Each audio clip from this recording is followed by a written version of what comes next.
cuando cada estado, cada región del país tiene contextos muy diferentes, ¿no? Nada tenía que ver, por ejemplo, el tema zapatista de Tierra Libertad, el Pacto de Tierra Federal. Chihuahua tuvo un problema agrario en sí, pero muy menor y que no tenía que ver con un problema como generalizado. Entonces ese es el trabajo que yo he hecho en los últimos 4 libros, es el quinto.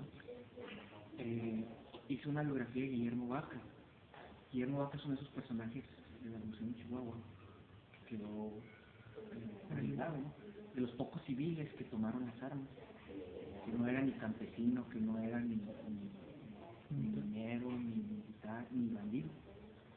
Entonces, fue de los pocos civiles, de los políticos civiles que se incorporan, toman las armas.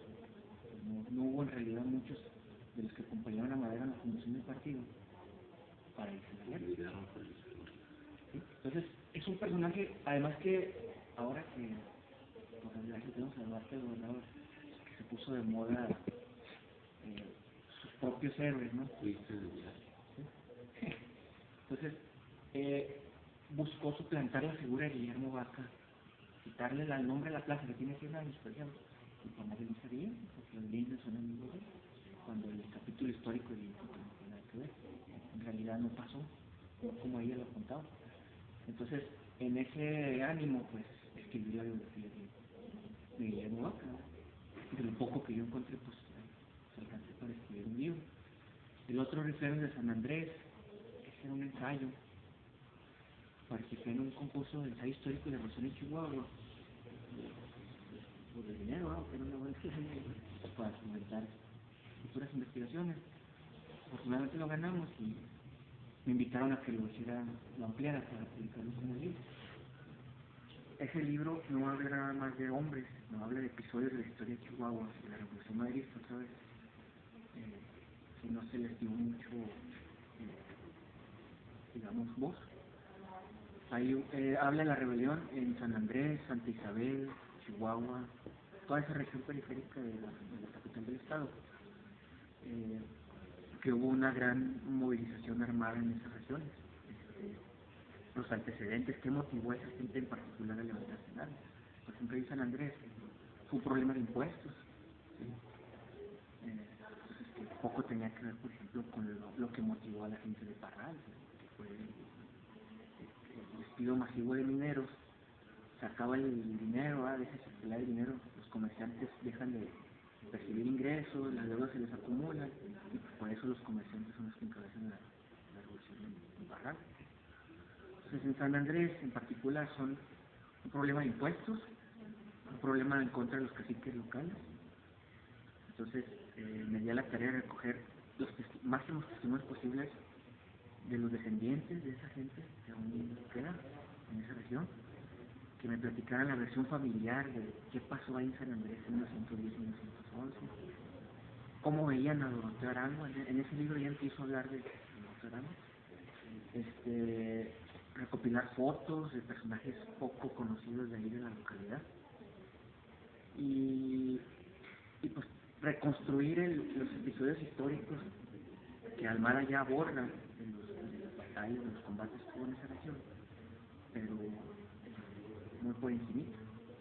También a veces la historia militar nos puede ser muy útil, también está muy llena de mitos, porque nos ayuda a entender la idiosincrasia de la gente de las localidades, cómo el uso de armas en ellos estaba muy arraigado, eran descendientes, muchos de ellos habían participado en las persecuciones contra los apaches. Guardaban las mismas armas como maestro, me parece muy interesante realmente el trabajo que es extraordinario.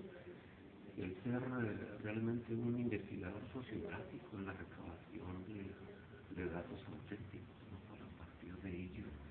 No sé si tengas algo con respecto a cuando la expedición punitiva a Pancho Villa. Yo nací en la hacienda de Santa Ana, Namiquito, y cuando salíamos de la primaria al recreo, enfrente estaba el casco de la hacienda. Nos íbamos con los lápices, ¿verdad? Buscar entre los agujeritos de los muros, ¿verdad? Horadar ahí hasta que encontrábamos las balas y coleccionábamos los plomos, ¿verdad? De las balas.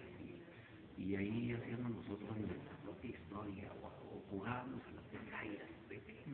Éramos algunos de pronto, los gringos, ¿verdad? Que luchaban contra ellos o los federales, y Pancho Villa que a veces escondía ahí, o a veces en una hacienda cercana que se llama la hacienda de San Jerónimo, ¿verdad? Que también la visitaban. Yo de esa época todavía no bordo, estoy recopilando, es que me gusta bordarla, ahorita voy en la etapa del maderismo, entonces para explicar 6 meses llevo 5 libros, ¿no? De diferentes regiones del estado. Es que ya la idea mía es abordar por región del estado, o sea, cada región del estado merece un capítulo especial de la región. O sea, ahorita estoy trabajando en la región de Ojinaga, por ejemplo, Coyame, Manuel Benavides. Estoy tratando especialmente Juárez, el Valle de Juárez. Y ya después dejaré Casas Grandes, Janos y Ascensión en la etapa Madrid, para ir abordando poco a poco esos personajes de los que no se habla o se mencionan, pero nomás por encima. Entonces, a veces se nos olvida que detrás de los grandes personajes, como Villa, Zapata, hubo muchos que lo sustentaron y lo hicieron conocidos, ¿no? O sea, ellos no andaban solos, traían un ejército enorme de personas. Entonces, a mí me interesa esas personas de las que no se menciona o poco se habla. Entonces, ese es un tema muy interesante, el de la expresión positiva. Precisamente hace poco encontramos una señora que tenía un expediente muy grande. Su padre se lo heredó. Al parecer su padre fue un espía mexicano del Departamento de Estado. Era un diario enorme. Él le pagaba oficiales del ejército, a gente de los pueblos, gente común y corriente, para recibir información. Entonces es información muy, muy reveladora, que hay que tratar con mucho cuidado, hay que ir comprobando dato por dato, porque por ejemplo ahí dice que ellos sabían que ella estaba escondido en el dichoso Coscomat, pero cuestiones políticas impidieron que Pershing lo capturara, y muy válidas. ¿Sí? En el diario Pershing ahí dice, no nos convenía a Villa prisionero, porque si bien ya traía muy poca gente, iba a ser una bandera de parte de los mexicanos para encabezar una posible invasión al sur de Estados Unidos, cuando estamos comprometidos en entrar a la Primera Guerra. No nos conviene un frente, una retaguardia aérea. Si lo capturamos, lo llevamos para allá y lo matamos, lo vamos a hacer mártir, entonces va a servir de bandera. Entonces eran las reflexiones de Pershing, y lo de esas reflexiones, cuando encontramos el diario, nos damos cuenta que tiene mucho sentido. Dice, no, pues ahí está, ahí déjenlo ustedes, háganse tontos, ¿no? Entonces, eso derrumba muchos mitos de, no, pues es que ella conocía el Estado muy bien, se escondía, siempre lo protegía, ¿no? Siempre había una persona que informaba, siempre había gente que estaba dispuesta a entregar. Y la prueba está en muchos de estos libros. Este último que saqué de Bandoleros, aquí ya es otro propósito, ¿no? Es hablar de las correrías de estos bandidos famosos del Porfiriato. Pero aquí hay una prueba de que siempre hay quien delate un bandido. Que a pesar de que la leyenda dice, no, es que la gente los protegía, siempre hay quien delate. Y eso no lo hace un traidor, sino es una persona que, pues, por necesidad o por simple, fue perjudicado por estos personajes. Entonces, dañado, pues dañado. Y en Villa no fue la excepción. Hubo quien dijera dónde estaba. Además de que el Coscomate no es solo un punto, digamos, es una cueva que ni siquiera es una cueva, es un recoveco, un cerro muy alto ahí en Juan Francisco de Borja. La ventaja que tiene es que domina todo el valle a casi 50 kilómetros de distancia. Francisco Martín Moreno nos comenta en una ocasión, bueno, como había quienes lo adelantaban, había quienes daban hasta la vida, cualquier cosa, podían hacer cualquier ocurrencia por salvarlo. Una vez por ahí en San Andrés ya estaba sitiado y había un velorio, ¿verdad? Entonces él, al darse cuenta de que está ya sitiado y que no tiene escapatoria, lo recurre a la viuda para que le ayude y resulta que sacan al cuerpo, ¿verdad? Lo ponen en el cerebro y salen todos en sepelio, ahí va Villa, dentro del cerebro. Y entonces se encuentra la comitiva y, ¿quién va ahí? Y dice, muerto, nuestro maestro, y las plañideras ahí, las señoras se lloraban, ¿verdad? Porque pues llevaban a sepultar a alguien que había una viruela y que era muy contagiosa, ¿verdad? Por muerto, señor, pero pues lo que queremos es realmente ya que tenga cristiana sepultura, porque fue realmente muy virulenta su enfermedad y muy terrible. Pero si gusta verlo, señor, no, pásenle, llévenselo ya. ¿Verdad? El caso es que entre tantas otras, ¿verdad? Esta historia nos cuenta Francisco Martín Borón. ¿Esa la cuenta Elías Torres o la recuperó de Elías Torres? El señor Elías Torres, la vida y hechos de Francisco Elías. Ajá.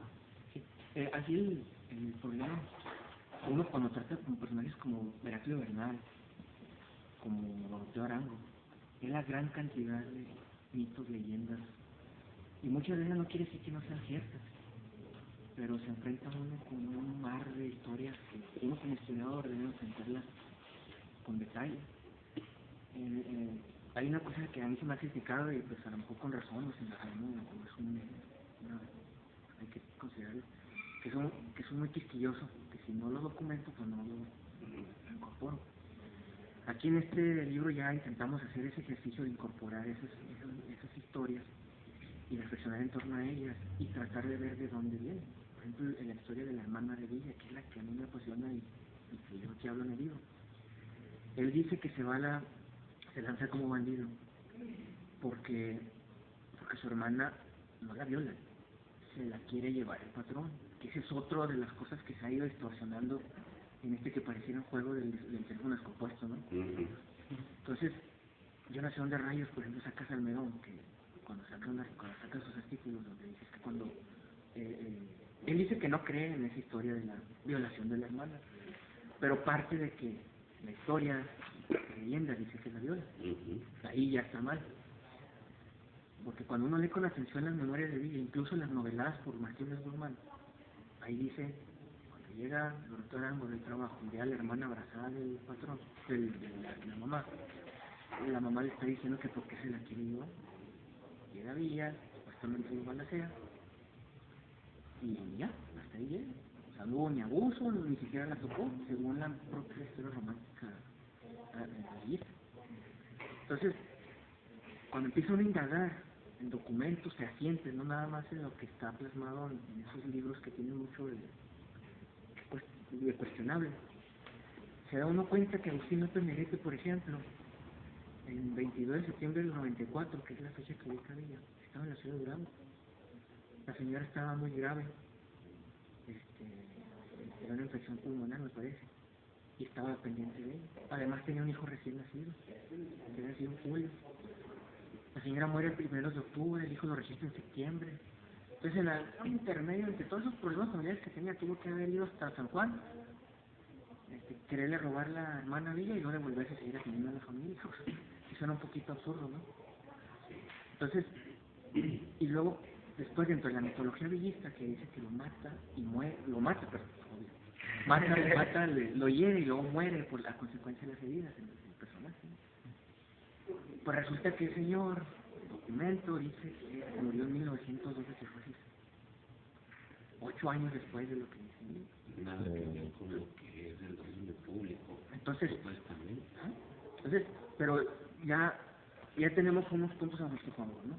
Vamos al archivo judicial, no hay ningún expediente, ninguna denuncia donde diga que los López Negrete lo hayan denunciado por el tiroteo, por haber herido, no hay nada. Es otro punto en contra de la versión. Y luego, vamos a ver qué dice Villa. Definitivamente la novela de Martínez Guzmán no la podemos tomar en serio como historiador, porque él retoma los textos que el doctor Arango le narró a Bauchi Alcalde, que también le pone de su cosecha, y la novela. Entonces ahí se pierde totalmente lo histórico del texto. No podemos tomar en cuenta novelas, ni siquiera, por ejemplo, el libro de Paco lo podemos tomar como fuente histórica. Entonces, cuando vamos al texto de Manuel Bauchi Alcalde, que realizó las nietas de Villa, Guadalupe Villa y Rosaelia, nos damos cuenta efectivamente que él no habla de violación y que él dice que fue Agustín López Negrete. Entonces él fue el primero en dar una versión transversal. Pero nos ponemos a analizar por qué diría una mentira a niño. Nos damos cuenta que él dicta las memorias entre diciembre del 13 y febrero del 14. Entonces decimos, ¿qué estaba pasando en esa época? Era la cumbre de la carrera de Villa. Todos los reflectores están sobre él. Llega la Mutual Films a grabar su historia en una película. Llega un, ¿cómo se llama? Un guionista americano, empieza a escribir, la historia que le dio Villa. Entonces, Villa la primera vez que da esa versión se la da a Madero en abril de 1911 aquí en Cuatro. La publica el Paso Herald Times. Entonces, en esa primera versión nunca menciona a López Negrete, sino hasta 1903. Ahí empiezan ya las diferencias, ¿no? Las diferentes versiones, empieza a contradecirse él. Entonces, hay un teórico social que dice que, pues, que la memoria, perdón, no van a recuerdos cronológicamente, sino que son vagos. Pero hay otro que dice que por buscar una posición, ganar una posición, una imagen, uno es capaz de construir relatos que a veces son fantasiosos para crearse una realidad de un pasado que le avergüenza, ¿sí? O que no le es muy grato. Entonces construye una fantasía en base a recuerdos de otros personajes que le son ajenos o que le son cercanos, pero que los conoce. Entonces construye un pasado. Entonces, en 1915, por ejemplo, que Villa está derrotado, le cuenta otra versión a unos oftalmólogos zacatecanos que se llama Ramón Puente. Y ahí dice que era el hijo de un hacendado que había intentado abusar de su hermana. Entonces ya no es el hacendado, es el hijo. Y lo remitimos a López Negrete, resulta que el hijo mayor de él tenía 3 meses de nacido. Entonces, ¿y cómo? ¿No? Y el papá de Agustín López Negrete tenía 3 años de muerto. Entonces no había podido ser ni el padre de Agustín ni el hijo de él. Entonces se descarta totalmente. Entonces hay otra versión que recuperamos. Resulta que le da una entrevista a un periódico estadounidense y él dice que fue un capitán federal, a otro le dice que fue un funcionario. Entonces ya se descarta ya no las versiones que ahora traemos. Entonces aquí viene ya la reflexión: ¿qué pudo haber pasado realmente? Si hubo ese evento, ¿qué nos queda? Entonces, afortunadamente hay un libro que no fue hecho con esa intención, pero que me ayudó mucho, que fue el doctor Rubén Osorio, donde habla de la familia secreta de Villa. Entonces ahí, sin querer, él, entre las pláticas que tiene con gente de San Juan, le dicen que, pues sí, que el doctor Arango era un bandido, pero que en realidad no había ningún abuso, sino que Villa un día se enojó porque la hermana era sirviente en una casa de un hacendado, no me dicen quién, y que le daba puras tortillas duras para comer. Este tipo la maltrataba, fue y le reclamó, le dio una cachetada, y ya, ahí quedó.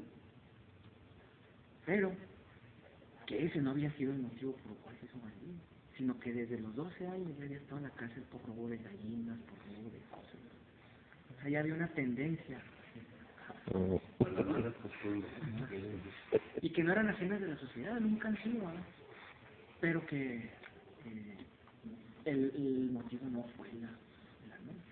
Y ahora la bronca es que los historiadores tuvieron muchos años para preguntar a la hermana y nunca le preguntaron.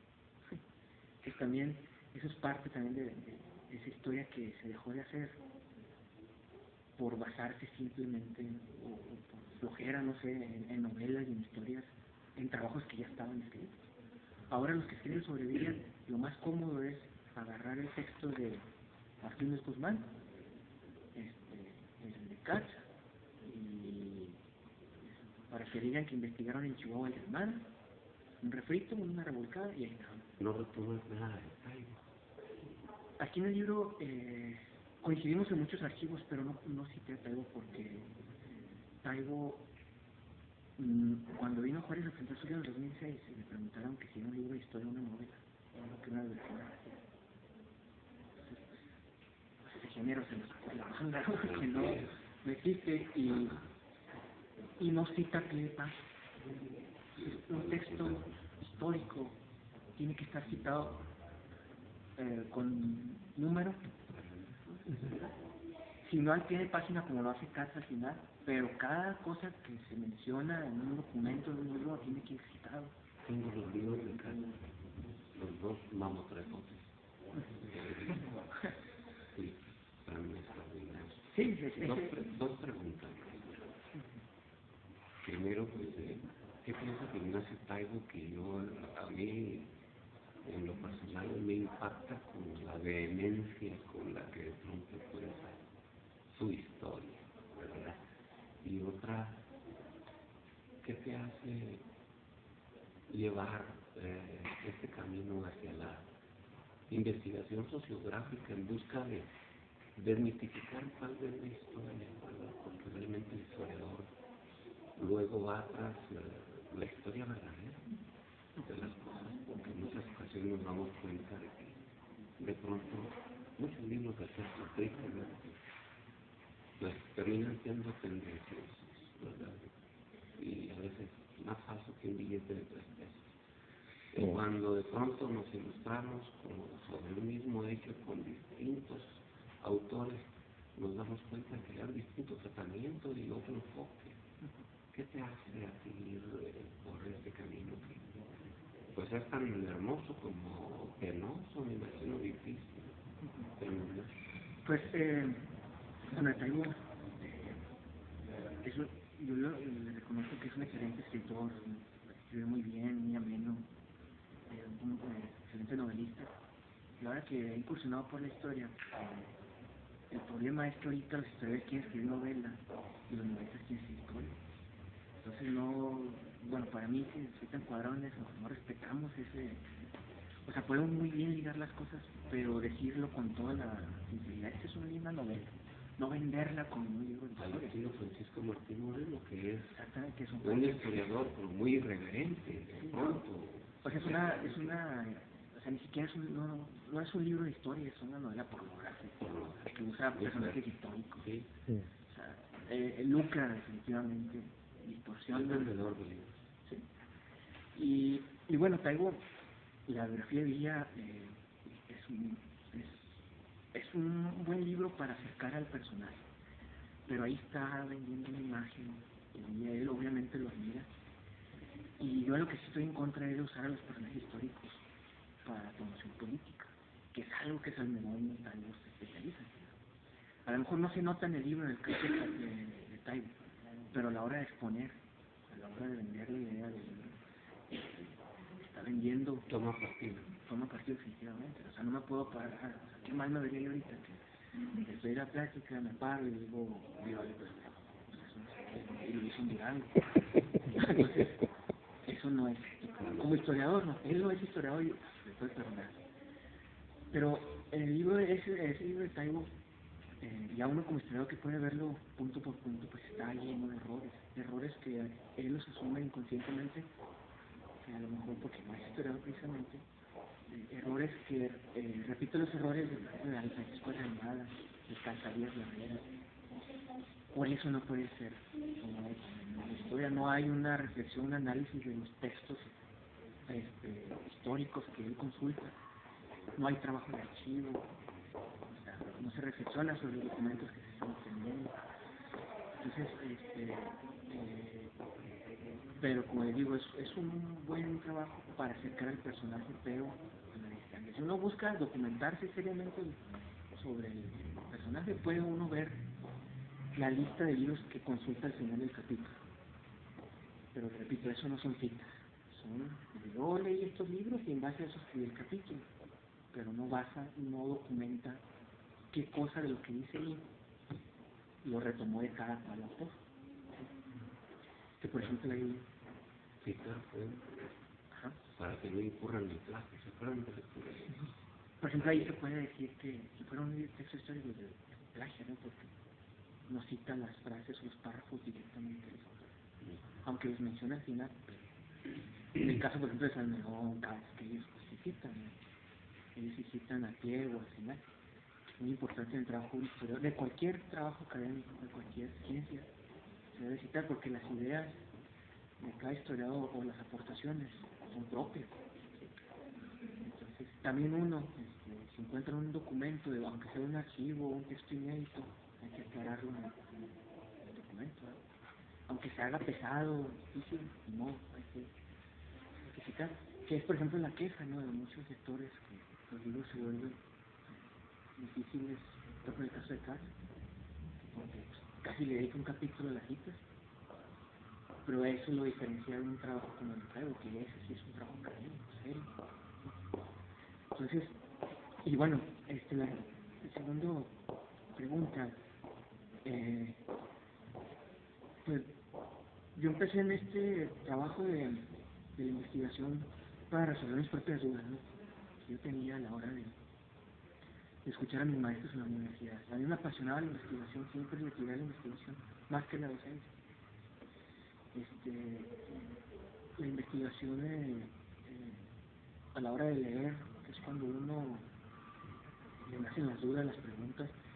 Lo decía un maestro, siempre que lean un libro, critíquenlo y no le crean todo. Esa es la clave para uno, le surgen las dudas, cuestionar, y eso a mí me nació ya, bueno, investigar sobre mis dudas y sobre los autores. Dice, nunca se crean todo lo que es. Esa es la clave para háganse preguntas a sí mismos sobre los textos, investiguen sobre el autor, a ver, escribió esto porque hay que ver quién era antes de escribir, ¿no? A veces la formación política, la militancia política influye en los historiadores, aunque no debiera para mí, porque se contamina el trabajo, ya lleva una intencionalidad. Por ejemplo, todos estos que están involucrados ahorita en movimientos políticos de izquierda, desde los 60 llevan una intención. Hobsbawm, por ejemplo, el historiador inglés, cuando escribió sus libros sobre rebeldes primitivos, sobre bandidos, cuando vio que en los 50, 60 no había aquí todavía pues los obreros no eran la mayoría en los países como en Europa, ¿no? En la industria, todo, los obreros eran mayoría más que los campesinos. Entonces, uno de los pasos para llegar al comunismo es que sea una nación industrializada y luego ya pasar al comunismo, ¿no? Nacionalizar los bienes, etcétera. Entonces, cuando se dan cuenta que en Latinoamérica el 80-90% todavía eran agricultores, campesinos y letrados, dice, pues ¿cuáles son cómo les podemos llegar a esos individuos? No es fácil. Encontró que los bandidos eran personajes muy arraigados en las comunidades agrícolas.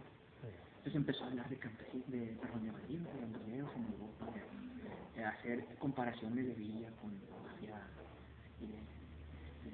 siciliana, en fin. Entonces empieza a justificar el bandolerismo en todos los ámbitos de Latinoamérica. Y uno de ellos es Villa. Y un error garrafal que comete Hobsbawm, este gran científico, es que usa Martín Luis Guzmán para hablar de Villa. Usa la novela de Martín Luis Guzmán para hablar de un Villa real. Entonces ahí es un error garrafal, y es donde muchos historiadores españoles y norteamericanos, y pues yo de cola, ¿no? Ya lo agarramos ya para decir, no todos los bandidos son sociales. No todos son Robin Hood, y él agarra la figura de Robin Hood como real para decir, estos personajes son bandidos sociales que roban a los ricos para los pobres. El Robin Hood mexicano.